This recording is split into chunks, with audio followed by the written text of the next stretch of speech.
Go to chapter 18 in accounting, labor cost. When we talk about labor cost, it's simply talking about the amount spent on labor. That is labor cost. And the reward for labor is wages or salary. So this takes us to labor productivity. And the formula for labor productivity is output divided by the numbers of workers. That's output divided by inputs. So that takes us to ways to improve labor productivity. Are you there? The first one, improve technology which allows few workers with same output. One of the way to increase labor productivity, to make workers do more, is by improving technology. So when you give them technology, it helps their output. So they might be able to produce more. Do you get it?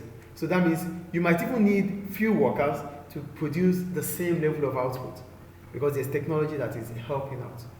Do you get that? The second one, training and development. With training and development, it improves the skills of employees.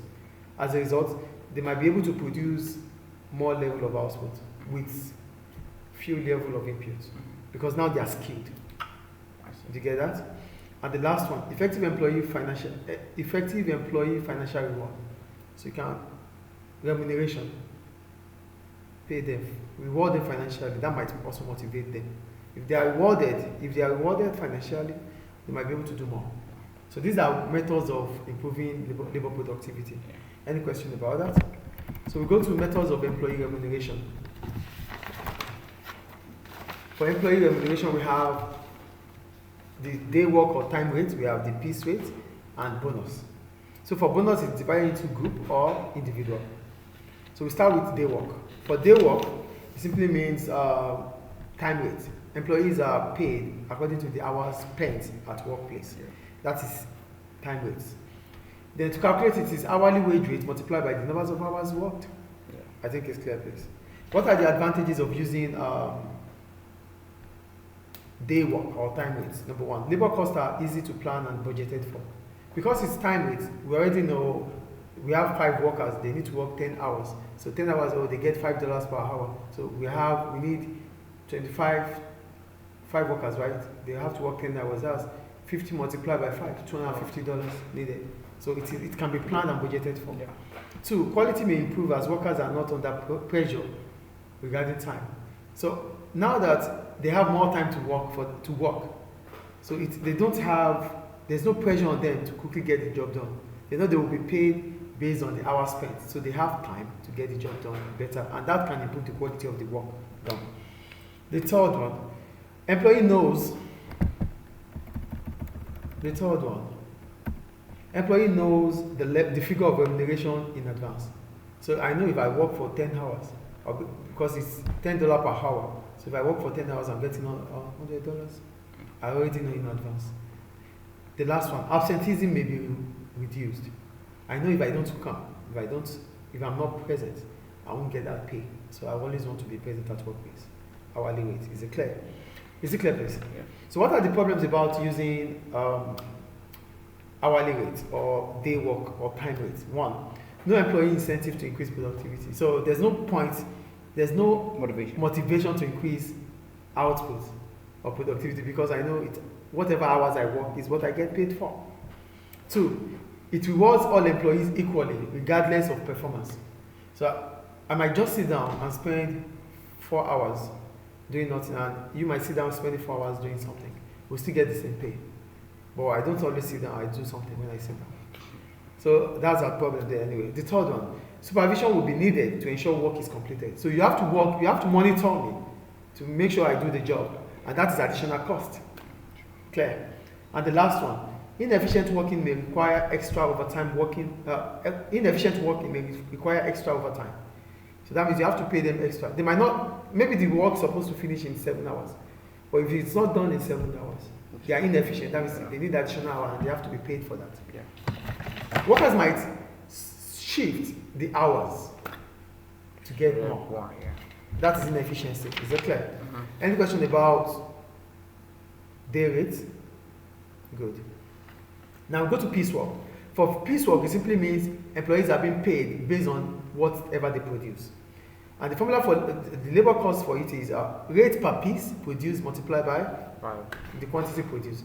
Rate per piece produced multiplied by the quantity produced. That means the amount of each piece multiplied by the quantity produced. Clear? Yeah. So what are the advantages of using piece rates? Number one, payments of wages are linked directly to output. So for piece rate, it means whatever output you produce is what you get paid for. So it is directly linked. So more output, more pay. So employees are encouraged to work hard, leading to improved productivity and output. Because you have to produce that output. That might give you the motivation to produce more. The third one, employees work quicker, less wasted time. They want to produce more. They want to meet up with time because there's always going to be time that they have to stop. Time is their greatest enemy here. So they want to do as much as possible before the end of the day. More efficient workers earn more. So it is based on how efficient you are. Yeah. So you get more. Clear? Now what are the problems about using piece rate? Number one, costs are unpredictable due to different levels of employee output. You don't know how much you have to pay them. Unlike time rates that you know that you have 5 workers, they have to work for 10 hours.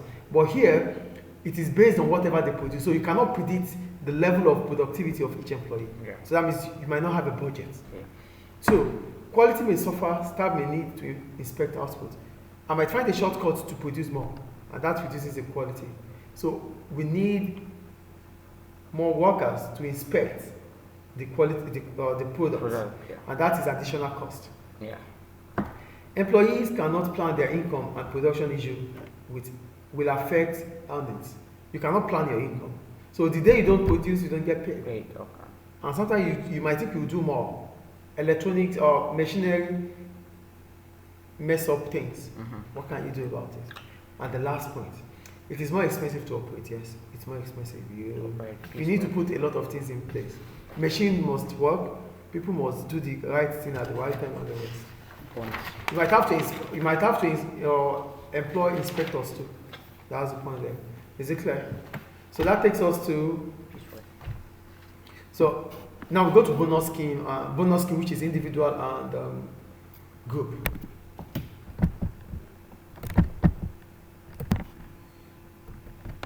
We go to bonus schemes for the individuals. So here they are the combination of day work and piece work system. They encourage employee on the day rate. So we call it bonus because it combines your piece rate and your time rate. So you are being paid based on what the quantity you produce and the hours you spent. Okay. That is why we call it a bonus scheme. Do you get it? So the calculation for bonus scheme is day rate plus the proportion of time saved. Now it is the proportion of time you save. They pay you based on you not wasting time. Do you get it? That's the bonus. What are the advantages of bonus scheme, which for individuals? Productivity is expected to increase as some element of wages are linked to output. So because it's a bonus, productivity will increase because you know that you will only get this reward if you are able to increase your output. Yeah. 2, employee will have a minimum guaranteed wages. It's a bonus. Your salary is there. Yeah. So if you are unable to meet up with that bonus, you will still get your pay. Yeah. Because it's a bonus. So you have a stable reward or remuneration. The third one, more efficient workers will earn more. If you are efficient, because it's based on output and how effective you are, you get more. You get paid more. And the last one, it is an opportunity to encourage non-production staff. So workers that are not in the production line, they might easily come and join. Yeah. Because now they know that if they need to produce, not service now, they need to produce output. Yeah. Is it clear? Now, what are the problems of using bonus scheme for individuals? 1, difficulty in establishing bonus rate with staff. You have to sit them down. You have to negotiate, and this is difficult because you might not. You will have a certain amount with you. That amount might not be enough for the individual. Yeah. So what can you do about that? So it's difficult sometimes to negotiate for bonus. Quality might suffer because I know I want to get bonus. I might find a shortcut of getting things done. Yeah. And I know that I will be paid if I'm able to save time. I'll quickly do what I'm not. I'll quickly do it to find a shortcut. Calculating remuneration may be difficult and can be costly to operate. Now that there's bonus, you have to think about the piece rate, you have to think about the time rate, you have to combine them. It takes time. You might need the experts to get that done. So we go to bonus schemes for Groups. So the bonus is suitable when employees work in team. So it means we work together, we share this bonus together. Oh. Do you understand? So because the bonus payment will be divided equally amongst them. But maybe Mr. One person produces more work than the other. That's a problem. Okay. So there's always an escape route for people. So now we go, what are the advantages? Increased productivity leading to greater output because unit cost will decrease. Now we know the bonus, we have a target, which is the bonus. We need to put more efforts to reach our target. So that more unit will be produced. Yeah, productivity would increase, then our unit of per cost would reduce. 2, greater cooperation between workers. Because they now have to work as a team to achieve that goal. So they will cooperate, they will have agreements. The 3rd one, it leads to employee flexibility. So I might be able to do, okay, now that we are working in team, I might learn from you, you may learn from me. Do you get it? And also, I might give you certain things to do because you are good at it. I will do certain things because I'm good at it. So we have flexibility to do things. Yeah. So it becomes easier for us to work. Do you understand that now? Yeah. We know your strength, we know your weakness. We work on your weakness, you work on your strength. Clear. Simpler to operate than individual bonus scheme. It is simple because the amount is just one, and the group have to agree on it, which is easier to calculate. Oh, it's 10,000. We divide it by the numbers of people there. Clear? Is it clear, please? Yeah. Then what are the problems using group bonus scheme?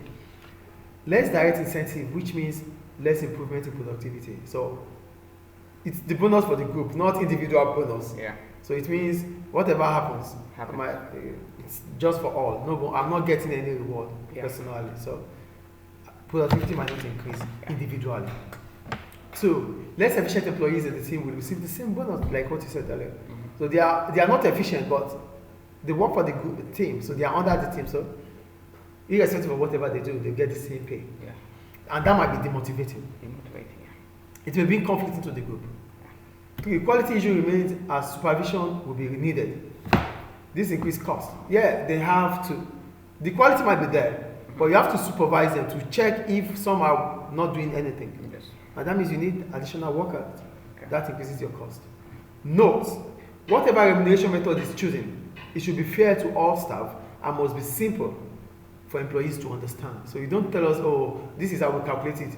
Then you find it, like the accountant find it difficult to explain to me how my bonus is. Yeah. So it has to be easy, it has to be understood by me. It has to be understood by me, and it has to be fair. Any question about bonus? So that's the difference between bonus scheme and individual scheme. So we go on to effective employee cost. Yeah, we'll go to effective now. Effects on employer cost and employee earnings.